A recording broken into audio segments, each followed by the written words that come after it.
Welcome to this session of our English class. मी मानसी तुमच्या सर्वांचे स्वागत करते. आज आपण जो चॅप्टर होता द हाऊस बिल्डर त्याची सुरुवात करूया. मागच्या सेशन मध्ये आपण warming up exercise, chit chat वगैरे केले होते आणि सिलेबल्स हे काय असतात ह्यांना समजलं होतं. आज आपण ही स्टोरी रिडिंग स्टार्ट करू, द हाऊस बिल्डर, जिला की कोण म्हणतात मेसन किंवा आपण मराठीमध्ये काय म्हणतो गवंडी. तर तो हाऊस बिल्डर जो घर बनवतो त्याच्यावरती ही कहाणी आहे. चला वाचूया. तर स्टोरी वाचायची सुरुवात करायची आपण. This is a story of a mason who worked for a building contractor. तर ही कहाणी एका मेसनची आहे जो की काम करायचा एका बिल्डिंग कॉन्ट्रॅक्टर करता. सर्वात आधी प्रश्न उठतो की मेसन म्हणजे काय. मेसनचा अर्थ लिहिलाय बघा, one who builds with stone, bricks, cement etcetera. जो एक माणूस जो की घर बनवतो किंवा काही पण वस्तू बनवतो पत्थरांशी, ईट पत्थरांशी, सिमेंटशी, अशा प्रकारे जो घर बनवतो त्याला मेसन म्हणतात. आपण मराठीत काय म्हणतो त्याला, गवंडी, पण मी या पूर्ण लेसन मध्ये मेसनच म्हणेल त्याला. तर असा एक मेसन होता, त्याची कहाणी आहे ही, जो की एक बिल्डिंग कॉन्ट्रॅक्टर त्याच्यासाठी काम करायचा. बिल्डिंग कॉन्ट्रॅक्टर म्हणजे की जो वेगवेगळ्या लोकांचे कामं घेतो आपल्या हातात आणि मग त्याला लोकांकडनं, म्हणजे जे मजदूर असतात, जे कारीगर असतात वेगवेगळ्या प्रकारचे, सगळ्यांकडनं तो काम करावतो, तो बिल्डिंग कॉन्ट्रॅक्टर असतो. तर या एका मेसनची कहाणी आहे, जो कारीगर असतो त्याची कहाणी आहे. The mason always strove to do his work to perfection. स्ट्रोवचा अर्थ काय लिहिलाय, मेड ग्रेट एफर्ट्स एटसेट्रा, म्हणजे खूप आपली मेहनत लावायचा, खूप आपलं परफेक्शन द्याय करता की काम चांगलं हो. तर जो मेसन होता, जो गवंडी होता, तो नेहमीच जे आहे आपलं काम जे आहे परफेक्शननी करायला करता, अगदी पूर्ण चांगलेशे हो, त्यात काही पण कमी न राहून जाय त्याच्यात. त्यासाठी तो पूर्ण मेहनत करायचा आणि आपली पूर्ण जे आहे आपलं 100% त्या कामासाठी द्यायचा. खूप मेहनती आणि इमानदार होता तो. As soon as a house had been designed by the architect, जसंच कोणचं घर जे आहे डिझाईन होऊन जायचं कोणत्या आर्किटेक्ट पासून. तुम्हाला लक्षात असेल आपण आपल्या मागच्या सेशन मध्ये सगळ्यांचे कामं पाहिले होते की कोण काय काम करतं. आर्किटेक्टचं काय काम आहे की घराची डिझायनिंग करणं, की घरचं स्ट्रक्चर कसं आहे. तर जो आर्किटेक्ट आहे तो जसं घरचं स्ट्रक्चर वगैरे डिझाईन करायचा अँड डिटेल्स फायनलाइज्ड बाय इंजिनियर. आणि जो इंजिनियर आहे, जो इंजिनियर असतो तो जो आहे जसं डिटेल्स बाकीची की काय काम कसं राहील आणि कोणतं सामान घेतलं जाईल चांगल्यापैकी, हे सगळं फायनल होऊन जायचं, हे सगळं नक्की व्हायचं. The contractor would send for the mason.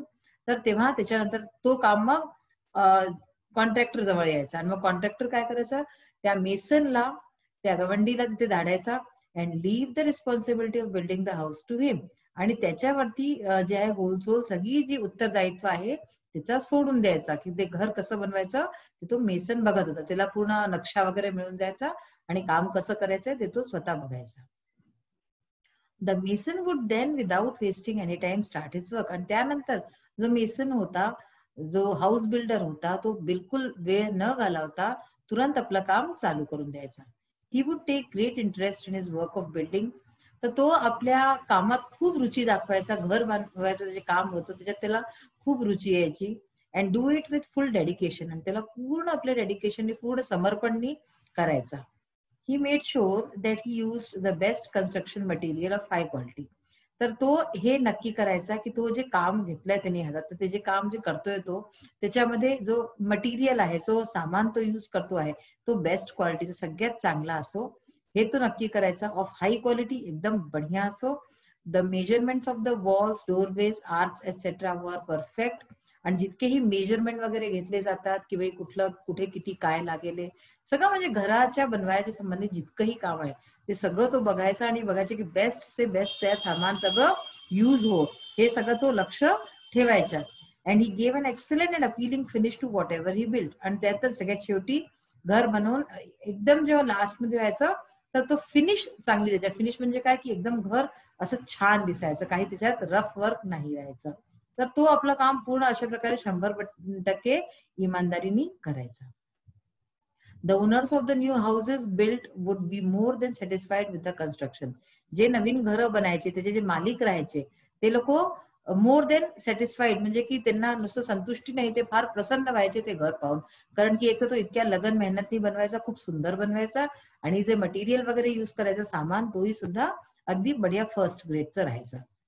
तर पहा इथे प्रश्नही आलाय की why was the mason a very good workman, की मेसन जो आहे तो फार चांगला वर्कमॅन का होता, तर कारण की तो आपलं काम he work with full dedication. याचा आन्सर काय होईल? He work with full dedication आणि he started his work without wasting his time and that's why he was a very good workman. डेडिकेशनचा अर्थ दिला आहे ते committed to task or purpose, की कोणतं जो काम आपण हातात घेतलं आहे तर त्या उद्देशाला पूर्ण करत पूर्ण आपण डेडिकेटली समर्पित भावाने ते काम करत राहायचं, जिथवरी ते काम पूर्ण न होऊन जाय. मग बघा काय होतं पुढे. Because of the zeal, diligence, loyalty and persistence that he displayed in his work, the mason was in great demand and faced good business to his contractor. आपल्या या सगळ्या चांगल्यापणामुळे तो जो मेसन होता, तो जो गवंडी होता, तो फार डिमांड मध्ये होता. म्हणजे की त्याला लोक चाहत होते की तो त्यांचं काम करे घरचं बनवायचं. आणि तो कॉन्ट्रॅक्टर जो होता तो सुद्धा त्याच्या काळाने त्याचा बिझनेस चांगला चालला होता, त्याचा जो व्यवसाय होता तो छान चालला होता. आता एकदा परत बघा, बिकॉज ऑफ द झील. झीलचं काय अर्थ आहे? Great enthusiasm and energy in one's efforts. तुम्हाला कोणतं काम दिलं गेलं, काम करायचे दोन तरीके, एक तर तुम्ही काम तर केलं, पण एक ठीक आहे अच्छा चला करून द्या. एक पूर्ण आपलं झील म्हणजे की एन्थुझियास्टिकली खूप उत्साहाने काम करायचा. तर झील म्हणजे उत्साहाने आणि अगदी छान करायचा तो काम. डिलिजन्स म्हणजे काय? कॉन्स्टंट केअरफुल एफर्ट्स, पूर्ण केअरफुली आणि सतत म्हणजे त्याचं हे लक्ष राहायचं की काही चूक न हो, तर ते डिलिजन्स. लॉयल्टी म्हणजे इमानदारीनी आणि परसिस्टन्स. परसिस्टन्स म्हणजे काय? कंटिन्युअस एफर्ट्स, सतत तो आपले प्रयत्न करत राहायचा की काम चांगलं हो. या सगळ्यामुळे, या सगळ्या कारणांनी that he displayed in his work, ते जे आपल्या कामात तो दाखवत होता, हे सगळे छान त्याचे जे क्वालिटीज होत्या. The mason was in great demand. या सगळ्या कारणांनी तो जो मेसन होता, तो कारीगर होता, त्याचं फार डिमांड होती चारीकडे. त्याला लोक चाहत होते की तो येऊन काम करे. And fetched good business to his contractor. आणि या कारणाने तो जो आहे आपल्या मालिक करता, आपल्या कॉन्ट्रॅक्टर करता चांगला बिझनेस, चांगला व्यवसाय आणत होता. Subsequently the contractor recompensed the mason. आता काय व्हायचं? या कारणाने जो कॉन्ट्रॅक्टर होता तो पण प्रसन्न राहायचा आणि तो त्या मेसनला रिकम्पेन्स ह्याचं काय अर्थ आहे? मनी गिव्हन फॉर वर्क डन. म्हणजे जो पैसा जो दिला जातो त्याला चांगला पैसा द्यायचा. ठीक आहे ना? Handsomely with a very good salary. तर सॅलरी जी त्याची होती ती पण खूप चांगली होती, जो कॉन्ट्रॅक्टर त्याला द्यायचा. He could meet the needs of his family sufficiently without any scarcity. तर तो आपल्या घराचे लोकांची नीड्स जी आहे, जे आपण भाई पैसा कोणी का कमावतो की घरचे लोक सुखी राहाय, व्यवस्थित राहाय, तर सगळेजण छान राहत होते त्याच्या घरचे, त्याला चांगला पैसा मिळत होता म्हणून. आणि त्यांना कोणत्याच प्रकारची कमी नव्हती. स्कार्सिटी म्हणजे कमी. The mason thus continued working with great devotion for many years till he became a grandfather. तर अशा प्रकारे तो काही वर्षापर्यंत काम करत राहिला, बिलकुल फुल हार्टेडली, डिवोशननी. पण जिथवरी तो ग्रँडफादर म्हणजे आजोबा नाही बनून गेला, तिथवरी तो काम करत राहिला. जेव्हा आजोबा बनून गेला तेव्हा काय झालं? त्यांनी decided that it was time to retire and spend time playing with his grandchildren. तर तेव्हा त्यांनी सुचलं की आता माझं रिटायर व्हायचं, कामातनं निवृत्ती घ्यायची वेळ येऊन गेली आहे आणि आता माझी वेळ आहे की मी आपल्या ग्रँड चिल्ड्रन बरोबर खेळू, म्हणजे की जे नाती पोती आहेत माझे त्यांच्या बरोबर खेळू. माझे being a firm minded person, he informed his contractor of his decision to retire from house building. आता तो काय होता?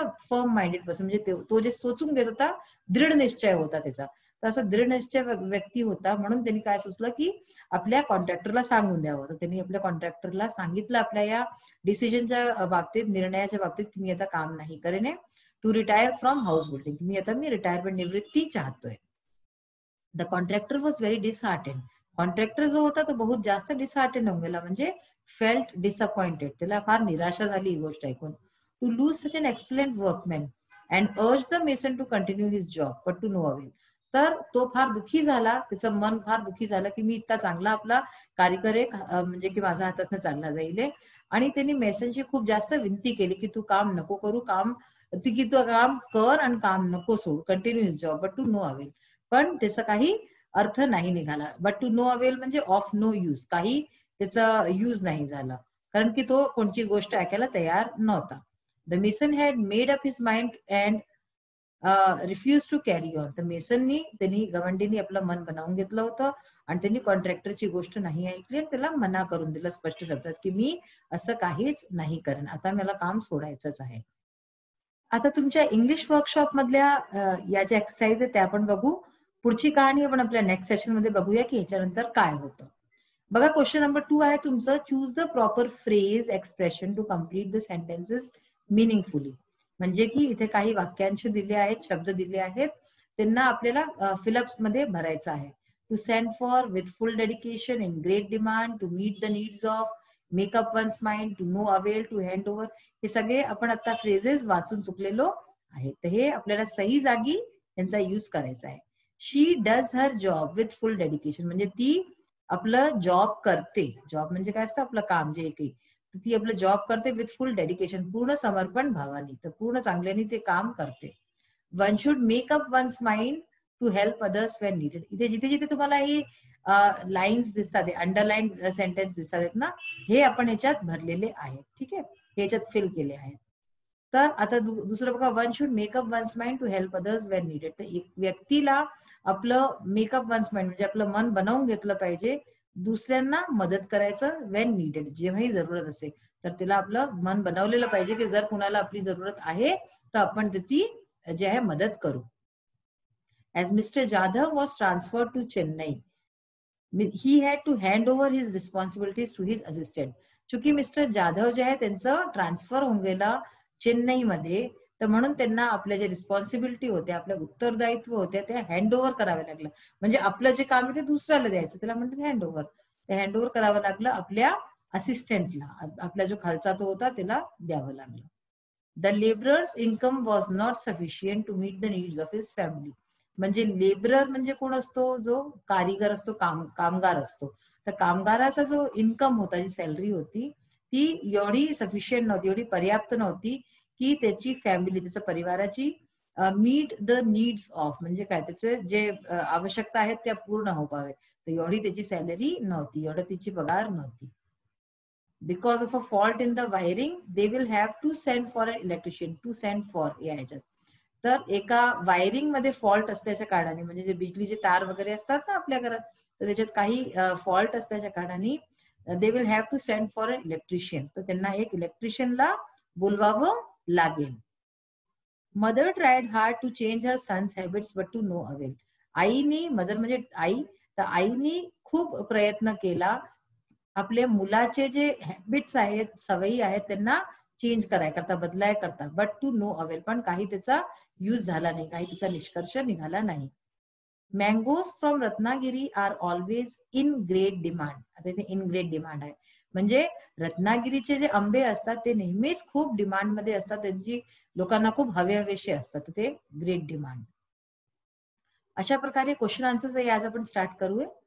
The owners of the new houses built by the mason would be extremely pleased. Why? जे लोक घर घ्यायचे त्या मेसनचं बनवलेलं, ते खूप प्रसन्न राहायचे. असं काम, वायचा अर्थ काय असतं, काम. तर ह्याचं उत्तर बघा, the mason was a very good workman. Mason जो आहे, जो गवंडी आहे, तो फार चांगला काम करणारा आहे, होता. He used to take great interest in his work. तो आपल्या कामात फार रुची घ्यायचा. Of building and did it with full dedication. आणि जे घर बनवायचं काम होतं ते खूप डेडिकेशननी आणि रुचीनी आपल्या करायचा. He was very honest. तो खूप इमानदार होता. In चुझिंग high quality construction material. तो फार जास्त उच्च कोटीचे जे कन्स्ट्रक्शन मटेरियल आहे ते चांगले राहायचे, भलेही थोडं महाग असो पण तो तेच घ्यायचा. ही टूक all the measurements of walls, doorways, arch etcetera perfectly. तो नेहमी जितकेही मेजरमेंट वगैरे, माप वगैरे घ्यायचे असतात आणि जितकेही कामं असतात सगळे व्यवस्थित प्रकारे एकदम परफेक्शननी करतो, त्याच्यामध्ये काहीच कमी सोडत नाही. What ever he built his finishing was excellent and appealing. तो जेही काही बनवत होता त्याची फिनिशिंग म्हणजे जो लास्ट जो टच असतो तो जे आहे तो नेहमी एकदम खूप छान राहत होता. एक्सलंट म्हणजे खूपच बढिया राहत होता, अँड अपीलिंग आणि लोकांना आवडायचा. Naturally the owners of the new houses built would be extremely pleased. आणि त्यासाठी जे नवीन घरं बनायचे त्याचे जे ओनर्स, त्याचे जे मालक राहायचे, त्यांना खूप जास्त प्रसन्नता व्हायची हे सगळं बघून. नेक्स्ट क्वेश्चन बघा, the contractor compensated for the mason's good work how. Contractor जो होता त्यांनी कम्पन्सेट केलं मेसनचं त्या गवंडीच्या चांगल्या कामासाठी. हाऊ हे आता आपण वाचलं नाहीये, उत्तर मध्ये पहा आता काय लिहिलंय. The contractor was pleased with the mason's good work that fetched him good business. तर जो कॉन्ट्रॅक्टर होता तो खूप प्रसन्न होता आणि त्याला छान वाटायचं की या मेसनच्या कारणाने, या कारिगरच्या कारणाने मला इतकं छान काम मिळालं, माझा बिझनेस, माझा जो व्यवसाय आहे तो इतका चांगला चालला. सो आफ्टरवर्ड्स द कॉन्ट्रॅक्टर कम्पन्सेटेड हिम हँडसमली. म्हणून तो नेहमी जे आहे नंतर त्याला छान पैसे वगैरे द्यायचा, with a very good salary. कसं काय करून? With a very good salary, चांगले पगार द्यायचा. That was sufficient to meet all the needs of the mason's family. आणि एवढी पगार द्यायचा की जितकी पण त्याच्या परिवाराची नीड असो, आवश्यकता असो, ती पूर्ण होऊन जात होती व्यवस्थित प्रकारे. तशा प्रकारे कॉन्ट्रॅक्टर त्याला कम्पन्सेट करायचा. तर आज आपण ही स्टोरी वाचणं सुरुवात केलेली आहे आणि खूप छान स्टोरी आहे. मेसन जी स्टोरी आहे, आता तुम्हाला याच्यानंतर मेसन म्हणजे व्यवस्थित कळलं असेल ना, मेसन कोण असतो? द हाऊस बिल्डर, जसं की नाव आहे स्टोरीचं. ठीक आहे. आणि आपण मराठीत काय म्हणतो? गवंडी. हे नेहमी येतं, लक्षात ठेवा. क्वेश्चन आन्सर्सला नीट वाचा. जो स्टोरी पार्ट आहे पुढचा माझा सांगायच्या आधी पहिलेच तुम्ही पढून ठेवा आणि त्याला समजायचा प्रयत्न करा. वर्ड मिनिंग्स वगैरे नीट चांगले लर्न करा. नेक्स्ट सेशन मध्ये परत भेटूया. Till then bye, have a nice day. Thank you.